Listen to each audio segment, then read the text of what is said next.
actually try to do a YouTube meetup camping exploration site tour of southern Alberta, of Writing on Stone Park, which is the Milk River / southernmost Badlands border of Montana and the U.S. That extends these Badlands all the way up. I believe it's 400 kilometers from south to north. I could be mistaken, but that sounds correct. And so it goes from this Milk River, Writing on Stone, up through this Red Rock Coulee that we're currently looking at, through Medicine Hat Badlands, all the way up to Drumheller, Alberta, and even further north. Just massive, extensive, insane, what are labeled these Badlands. They're pretty desolate, barren looking, like they're not lush by any means. I do believe that the majority of it is actually arid and classified technically as desert, and that nothing really grows through these. Yet in my explorations of I am starting to find a couple in the Red Rock Coulee area, but more so it was everywhere in the Medicine Hat Badlands Guardians, with all of the terracing for what looked like ancient usage of agriculture of the water and storing it better, and just agricultural farming on a much more harmonic and efficient manner than what we do today. And that potentially these once now Badlands were once lush, or at least heavily, densely populated and well farmed areas. And my apologies having to go back and forth to different computers, as I still haven't been able to get StreamYard to let me log back into my main laptop yet. It's just a pain in the butt, but we're making do. And what gets me on this is how they're literally resting on the top ridge, like on top, not just on top of the soil, but also on like the very top of these geology here, and the hills / possible mounds, whatever they are, just anomalous. It is anomalous in its features. And for those unaware, I actually did 3 years of post-secondary education majoring in geology and geography. So I do have a bit of a scientific background in this, and I find these so much of the official story just BS and impossible. Yeah, right. And what we speculate, Isaac, if you've seen, and actually what I will be playing a segment of coming up with the Dutch Synths first interview, but with Stellium 7 joins in, he looks into this Titanology and what we believe, if you believe in the 5 ages of the sun, and like that there were giants in those days beforehand and possible titans before that these could also be biogeology, as in giant seeds or giant eggs potentially left over, or giant bowling balls from titans themselves, who knows. But that what seems to be evident in all of these Badlands sites throughout North America, not just in Canada, but also the US, Utah, uh, Nevada, Colorado, New Mexico, Arizona, um, everywhere that they call these badlands, that they look like they've had some sort of mass catastrophe, whether it was like nuclear or a plasma, some sort of insane past heat and destruction that hit it. And now we are getting into the actual Badland Guardian site of uh, Medicine Hat, Alberta.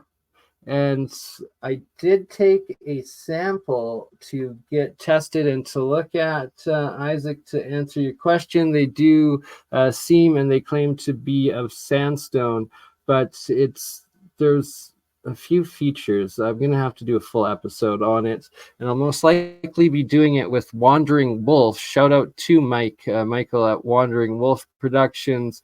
Epic channel and work that he does, visiting every ancient site, anomalous sites around North America, South America, Asia, Middle East. He's been all over, and looking forward to catching up with him. And he was the one who put me on to the actual location of Red Rock Coulee that we just looked at. And now we are looking at the hillsides of what is the picture at the top, my logo of Crypto Alchemist, the face of the Badlands Guardians. Sorry, it's actually this guy right here. My logo, of course, being this guy, which is just down the valley, probably 10 kilometers over, 5 to 10 kilometers from this guy right here. And it was this guy right here that I'm going to be showing all of the next pictures of our different sides, hillsides and angles of this hill. You can see the main road separating the two faces with the Quetzalcoatl, I believe, the dragon headdress or snake headdress on this Aztec, Mayan, Olmec looking warrior guy, and that each hill face making up this giant feature is completely terraced, as in terraces, potentially agricultural terraces would be the purpose of it. And that is what you're looking at right here in this hillside.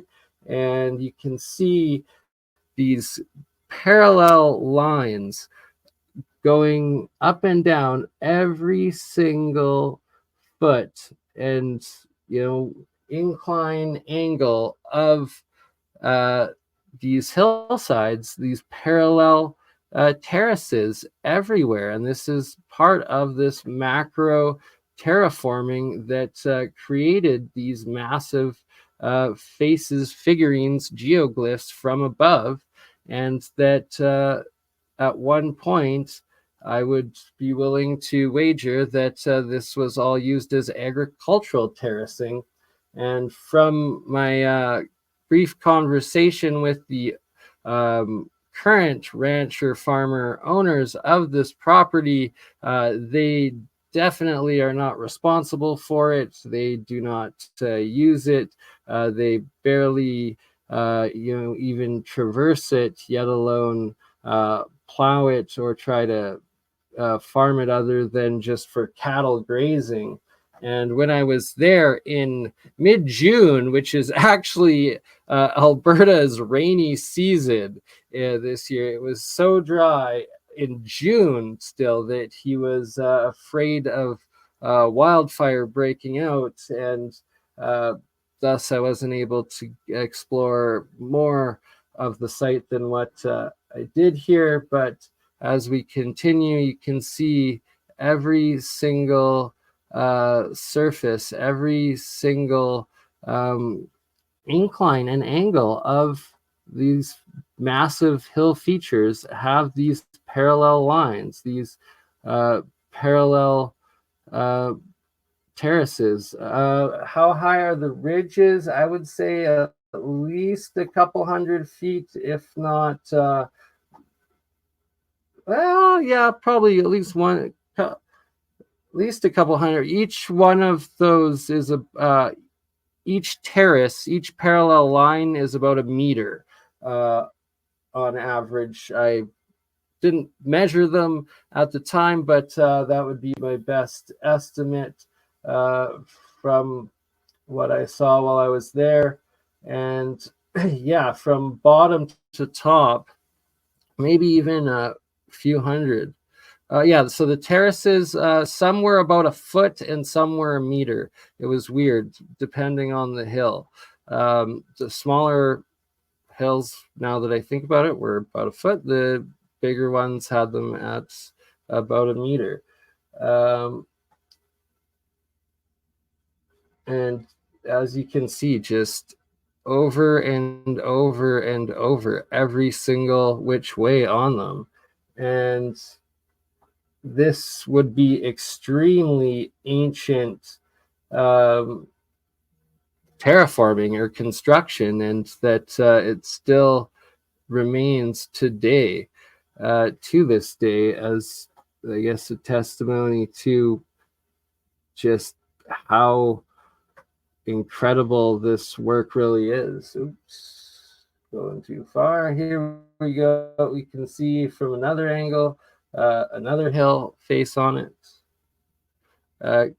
Terraces down, just everywhere. And this is just a small sampling of the pictures that I have and of the hills there of it.